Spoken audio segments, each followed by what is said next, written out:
سرخط خبرها. تفصیلات صدمه مرگبار با شرکت دو بلاگر و پسری یک منصبداری تاجیک. دیدار و ملاقات سفیر تاجیکستان با وزیر حکومت طالبان در کابل و ترمه برای چند مدت مجرای دریای پنج را بست.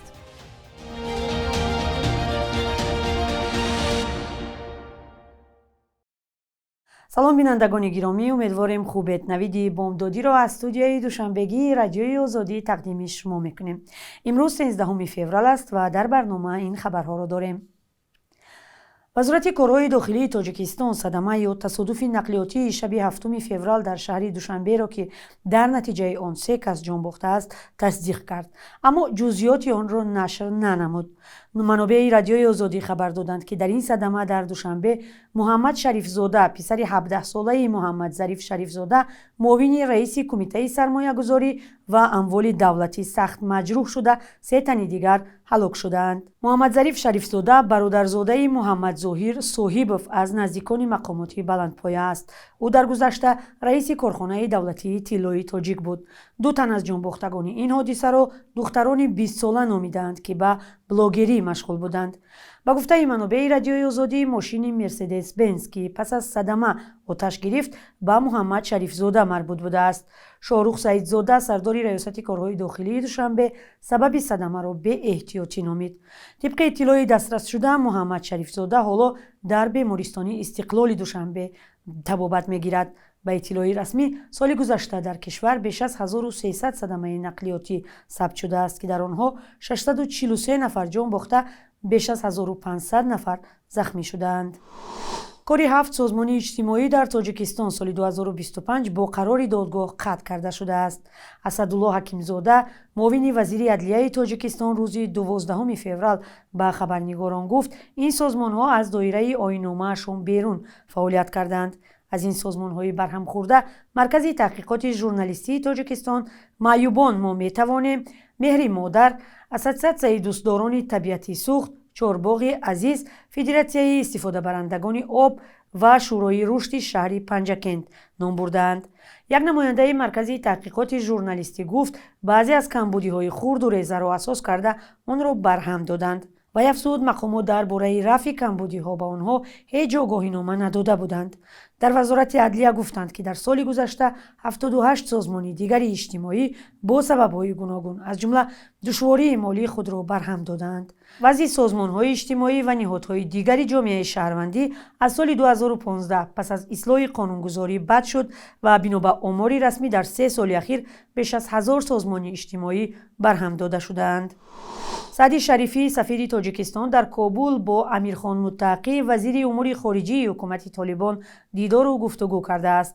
وزارت کارهای خارجه حکومت طالبان روز 12 فوریه گفت در این دیدار امیرخان متقی بر تحکیم روابط دو جانبه از جمله گسترش مناسبت‌های دیپلماتی و رفت و آمد هیئت‌های دو کشور تاکید کرده است و گفته است کسی نمی‌تواند بر روابط دوستانه میان دو کشور خلل وارد سازد. با اطلاع منبع، سفیر تاجیک سعدی شریفی در این دیدار درباره آخرین تحولات و توافقات قبلی میان کابل و دوشنبه گفته است که تاجیکستان در مرز مشترک دو کشور برنامه و طرح‌های مهم اقتصادی دارد و خواهان گسترش مناسبت‌های اقتصادی و همکاری با افغانستان است.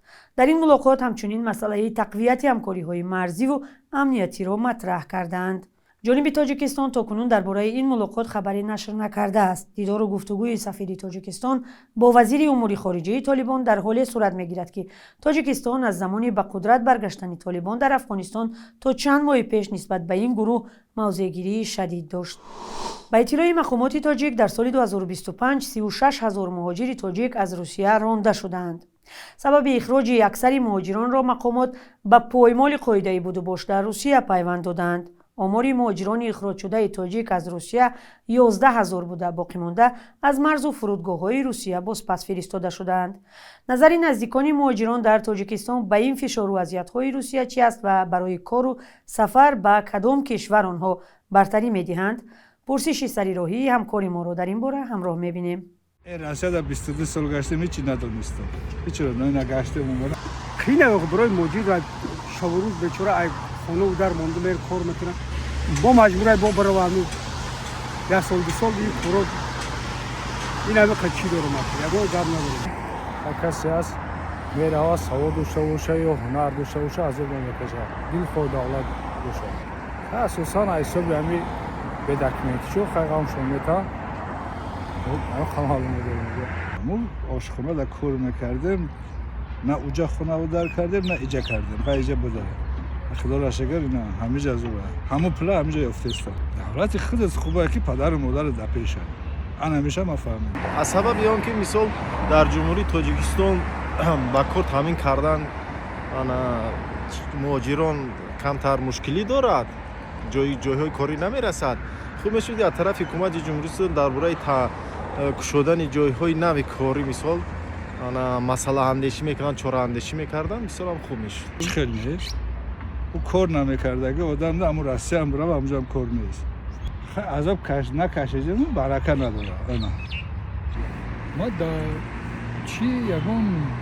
لوج باشه همین وطن بیرون نداره لوج باشه همین شرایطی هست که در وطن همون پولی که در همون رسیه کار میکنن اقلا حق اصل انجا فوری هوایی در توجیکای خودمان در هم تاجیکستان خودمان کار کنم چون که همه شرایط در هم تاجیکستان خودمان همش هست همه چیزها تیار هستند نه ساختمان هستند مثلا میتونن کار کنند و همه طرفا میتونن اویلای خودشون در همه تاجیکستان خودمان خوانده بشونده تمامند آنها در یک شرایطی وضعین کار میکنند حقوقهایشان در بسیار حالتها پایمال میگردد حقوق را منفی حمایت کرده نمیتوانند بله فرزندانمون در آنجا کار میکنند چقدر از خانه از خیش تبار از زن فرزند دورن کنیشنه چه میشود برای چی نمیشود خود همینجا دم همین کار کنن 4-5 هزار سومون خیلی اونجا 10 هزار سومون پولی رسیه بودن یکم همه هوای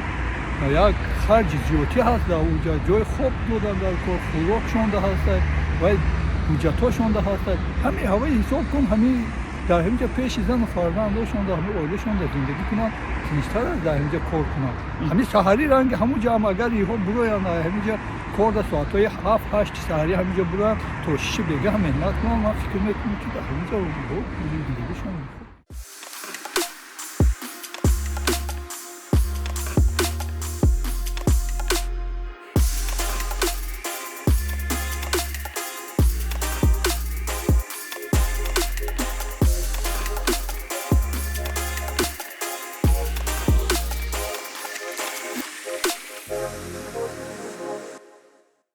دادوگیری مال میانی تاجیکستان و چین در یک سال گذشته به 2 میلیارد و بیش از 800 میلیون دلار برابر شده است که نسبت به یک سال پیشتر 844 میلیون دلار زیادتر بوده است. بنا به اطلاع خدمات گمرک تاجیکستان، چین همانا از روی گردش مال و محصولات با تاجیکستان در جای اول قرار دارد. طبق آمار این نهاد، سال 2025 از تاجیکستان به چین در حجم 523 میلیون دلار محصولات صادر شده است. حجم محصولات وارداتی خیلی زیادتر، بیش از 2 میلیارد و 325 میلیون حساب شده است. خورشید کریمزاده رئیس خدمات گمرک تاجیکستان روز 12 فوریه به خبرنگاران گفت واردات از چین بیشتر از حساب ماشین‌های برقی یا الکترومبیل‌ها افزایش یافته است. قسم زیادی وسایل نقلیاتی حالا به تاجیکستان از این کشور آورده می شود. تاجیکستان بیشتر معدن و کنسنترانت متال‌های گرانبها و سرب را به چین می‌فروخته است. چین سالها باز به معدن‌های آسیای مرکزی توجه دارد و تاکنون چندین کانها را در تاجیکستان در اختیار دارد. سالهای اخیر این کشور به یکی از سرمایه‌گذاران بزرگ اقتصادی تاجیکستان تبدیل شده است. در پی فرآمدن ترمه از سوی دولت همسایه افغانستان مجرای دریای پنج بسته شده است. حادثه روز 12 فوریه در حدود ناحیه درواز تاجیکستان صورت گرفته است. در نواری که کاربران با آزادی فرستادند دیده می شود که از دو طرف کوه ترمه کلان فرآمده مجرای دریا را می بندد. معلوم نیست که بسته شوی دریا چقدر ادامه کرده است. در همین حال شرکت ایرس که مسئول نگاهبینی راه دوشنبه چناق است خبر داده است که شب گذشته در منطقه ورزاب باز 10 ترمه خرد و بزرگ آمده است. حالا در این محل برف میبارد و راه به طرف شمال بسته است. بخش یک روز در تاریخ را میبینیم که از مهمترین تحولات تاریخی برای امروز 13 فوریه خبر میدهد.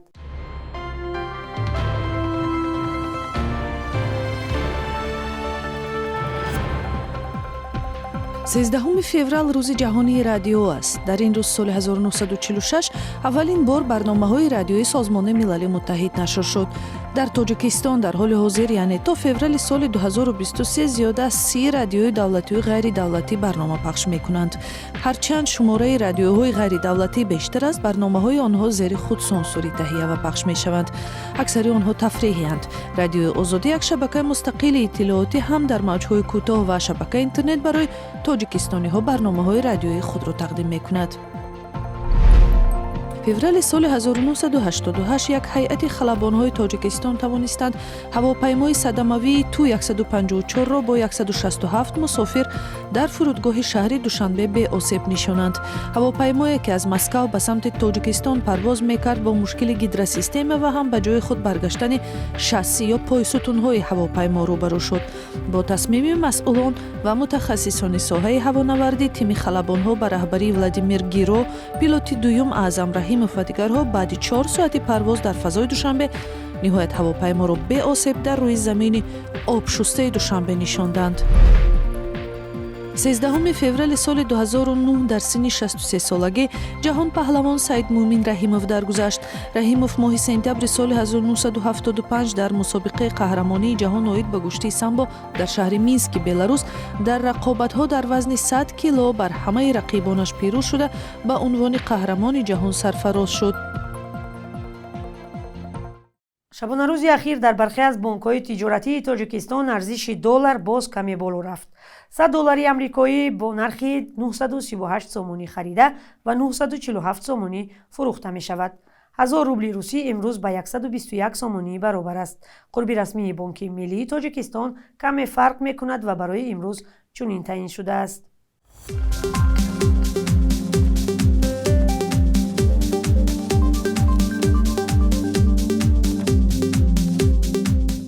бинандаи азиз, сипос ки то ин лаҳзаи барнома бо мо будед. хабарҳои дигарро дар идомаи рӯз аз сомонаи радиои Озодӣ ва саҳифаҳои мо дар шабакаҳои иҷтимоӣ пайгирӣ кунед. хайр, то мулоқоти дигар.